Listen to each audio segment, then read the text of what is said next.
Most people need a crisis. Now, let's look at how do you determine a crisis? So do you need a plane crash? Do you need a falling off a mountain? Do you need a heart surgery? What if a crisis is a twist of your ankle that awakens you? What if a crisis is simply a way of paying attention? So the way I explain it is this. This is just my metaphor for it. Think of it this way, that the soul whispers, that your soul is always whispering you onto your most authentic and soulful path. But we're busy and it's noisy. Never been noisier. We've never been more distracted. We don't really pay attention because so the soul's whispering. It's like, what's that? Oh, yeah, whatever. And so after it whispers for a while, maybe it'll speak. But there's a lot of speaking going on. And eventually it might even shout. But eventually it might slap you in the head, or in my case, throw you off a mountain. Truth of the matter is, that was my fourth fall. It wasn't my first. I fell 120 feet, but I'd fallen 70 feet. That should have been enough to wake somebody up. And I had two other major falls as well in between those. But the truth of the matter is, it's the stopping and paying attention. And with this, so just put this in your brain for a minute. I am always in communication with the highest and greatest part of myself, if I can listen. So if each day you sit down, and I highly recommend that you do this, whether you work with me or you read any of my books or you do your own stuff, this is a great place to start.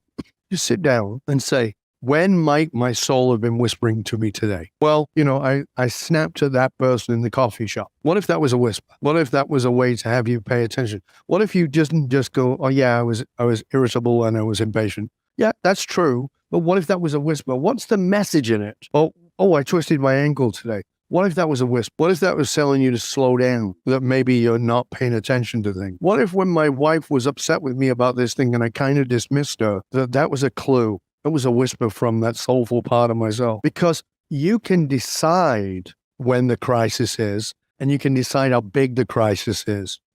And the problem is, because of our ego and our identity addiction, it often has to be massive, but it doesn't always. So for instance, one of my clients right now, he just sold his company for about $500 million. Nice, not bad. All right. You can't live on it, but it's a decent start. So I'm thinking about what's next.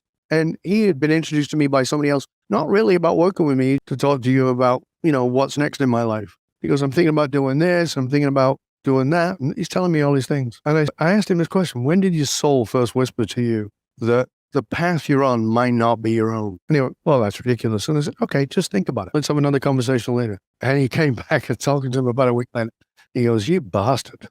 He goes, that was that was a mind worm. Could not get that out of my head. And he goes, I was 19 and I laid on my bed and I was thinking about the girl back in Calgary that I'd left, just arrived at Cambridge University. He's 64 years old.